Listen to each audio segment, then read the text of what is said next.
The first explosion shook Badagry before sunrise, a thunderous blast that sent birds scattering from the treetops and shattered the windows of a roadside pharmacy. In seconds, the peaceful border town erupted into chaos.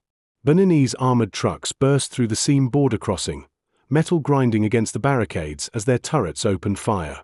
Civilians scattered in panic, vendors abandoning their wares, fishermen sprinting barefoot across sand, mothers dragging their children into gutters to hide from the hail of bullets. Beninese soldiers poured in behind the armored trucks, faces painted, rifles raised, firing into the air as a show of domination. Their war chants echoed across Badagry beach, mixing with screams and the rumble of engines. Nigerian police units attempted a quick response, but the first patrol vehicle was hit by an RPG, flipping twice before exploding in a ball of fire. Officers dove for cover as bullets tore through their outpost.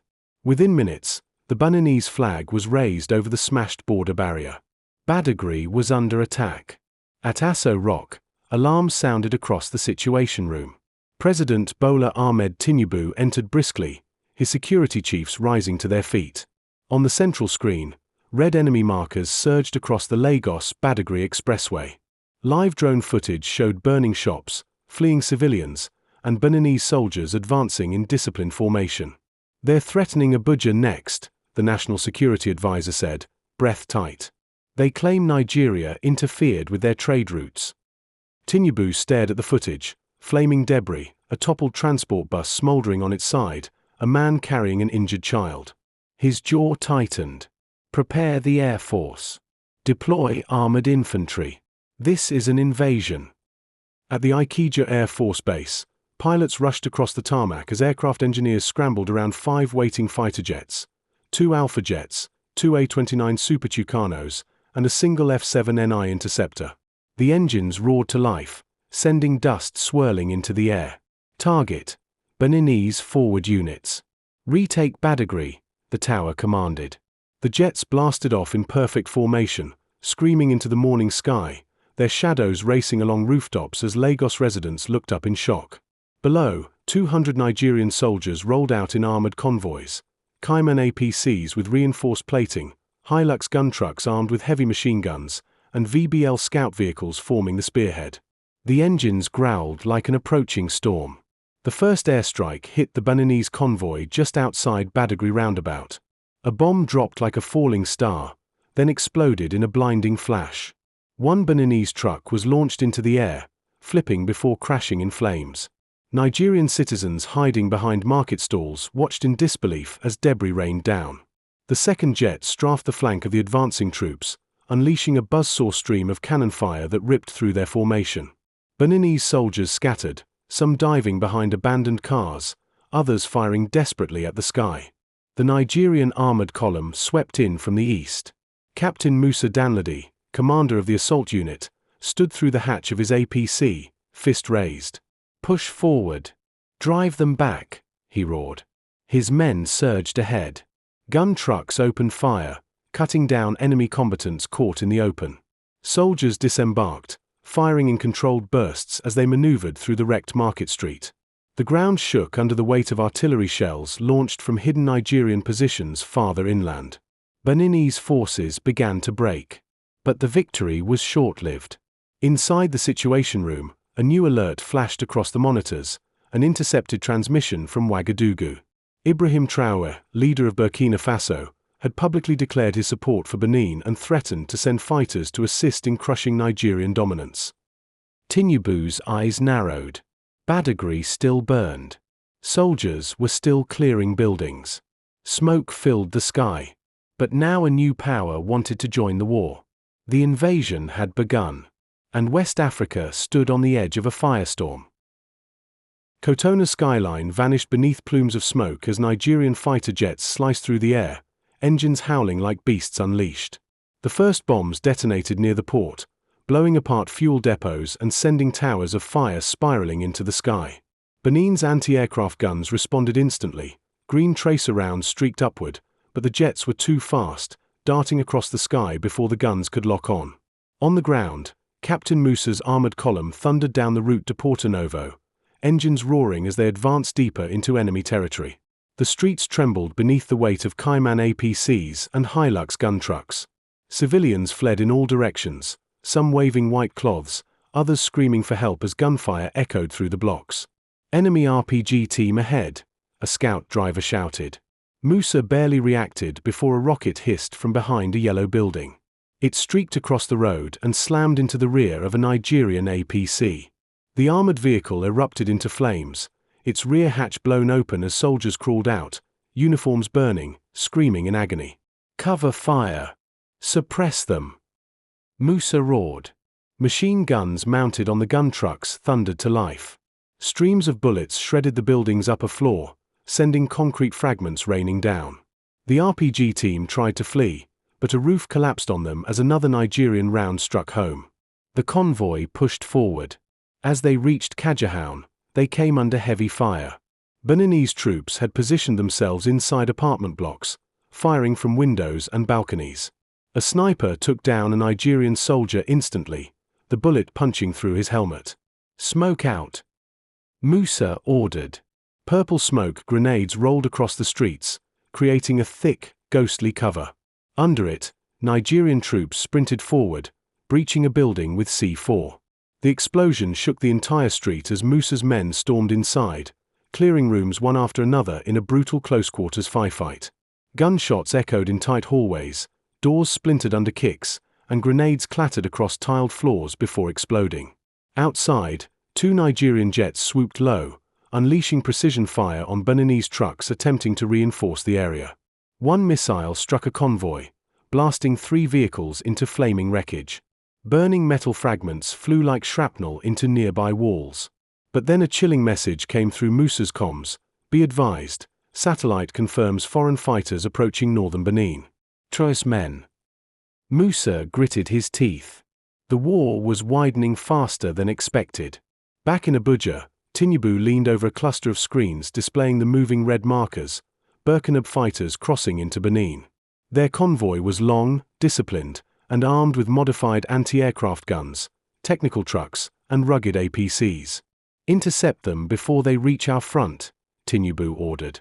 In northern Benin, Nigerian drones soared silently above the desert savanna.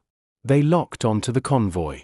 One drone dipped, releasing a missile that streaked downward like lightning. The explosion was enormous. Trucks flipped, fireballs rolled across the dusty road, and fighters scattered in terror. Then a second missile hit. Then a third. In minutes, the convoy was a graveyard of burning vehicles. But survivors crawled into the bushes, regrouping. Back in Kotona, the battle intensified. Beninese soldiers made their final stand at the military headquarters. They blocked roads with overturned buses, burning tires, and improvised barricades. RPGs fired from rooftops, machine guns rattled from sandbag nests, and mortar shells boomed across the district. "Advance!" Musa shouted. His men surged forward. Nigerian artillery fired from the outskirts of the city, shells whistling overhead before crashing into enemy positions. Walls collapsed. Trucks exploded. Beninese soldiers screamed as fire consumed their bunkers. Nigerian infantry stormed the compound. What followed was a savage battle: grenades tossed down stairwells, close-range rifle fire, hand-to-hand clashes in narrow hallways. The Beninese fought fiercely, refusing to retreat. One squad detonated their ammo room as Nigerians closed in, creating a massive explosion that shook the entire city. When the smoke cleared, the headquarters was reduced to rubble, and the Nigerian flag was raised over the courtyard. Kotona had fallen. But Musa's radio crackled with urgent static. "Captain, new enemy reinforcements massing at the Niger border. Something big is coming." Musa stared into the smoke-filled sky. The real war had only just begun. The sun had barely risen over northern Benin when the first gunshots echoed through the forest. Morning birds scattered as fighters loyal to Ibrahim Traore burrowed through the thick vegetation, moving like shadows. Their chants, low, rhythmic, unsettling, rolled through the trees as they advanced toward Nigerian positions. Nigerian surveillance drones hovered overhead, silent predators. Their cameras picked up dozens of hostile heat signatures moving with tactical precision. "Enemy movement confirmed," HQ radioed into Captain Musa's channel. "Prepare for contact." Musa raised his fist to halt his unit. The forest was still, too still. The smell of damp leaves and burnt wood hung in the air, mixed with the metallic scent of ammunition. Then the trap sprung. A militia fighter burst from the bushes, firing wildly. Before Musa could shout, a dozen more emerged, spraying bullets from AK-47s and PKM machine guns. Nigerian troops dove for cover as bark exploded from tree trunks and bullets carved through the foliage. "Return fire!" Musa bellowed. His men unleashed a torrent of lead, the forest instantly becoming a storm of gunfire. Muzzle flashes blinked between the trees like lightning. The roar of rifles echoed through the underbrush as both sides battled for ground. A militia RPG operator stepped into a clearing and fired. The rockets streaked across the woods, smashing into a Nigerian armored scout vehicle.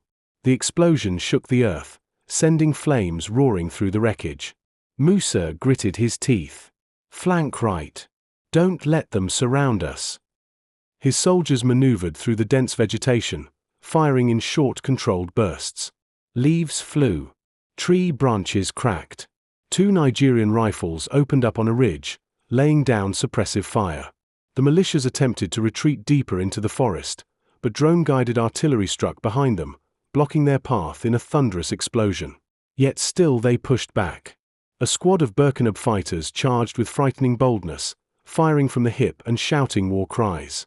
One leapt onto a fallen log, spraying bullets before a Nigerian sharpshooter dropped him with a clean shot. "Captain, they're trying to break our line," Musa's sergeant warned. "Then we hold the line," Musa growled.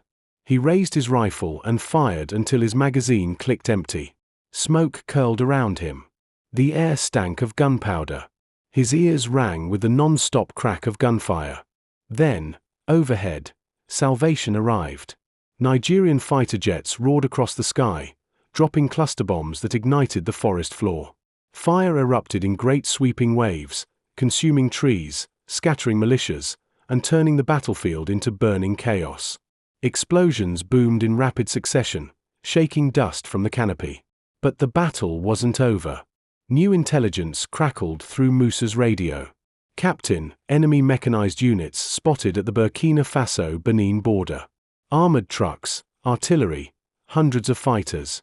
Traoré is preparing a full-scale push." Musa's heart pounded. He stared into the blazing forest, watching fleeing fighters silhouetted against the flames.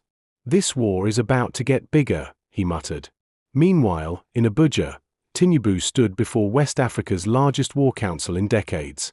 Generals, intelligence chiefs, and drone commanders crowded the room. Satellite images displayed the massing Burkina forces. "If Traoré enters this war," the defense minister warned, "we face a regional conflict." Tinubu folded his arms. "Nigeria has no intention of backing down. Prepare the northern divisions. Mobilize artillery. Double drone patrols." Back in Cotonou, Nigerian troops fortified every corner of the city. Tanks rolled into strategic intersections. Snipers took positions on rooftops. Machine gun nests were set up behind sandbags and overturned vehicles. The city pulsed with tension, every building scarred by bullet holes, every street smelling of smoke and oil. As night fell, Musa stood on the roof of a captured Beninese outpost. The fires of Cotonou flickered across the horizon like dying stars. The distant thump of artillery echoed from the north, where Traoré's forces were pushing closer. Musa raised his radio. "Command, this is Captain Musa. The militias have been pushed back, but reinforcements are massing. Cotonou is secure for now, but we're expecting a massive assault." A long pause. Then a reply, "Captain, stand ready. West Africa is holding its breath." Musa exhaled, gripping his rifle as the night wind carried the distant rumble of engines. The real storm was coming.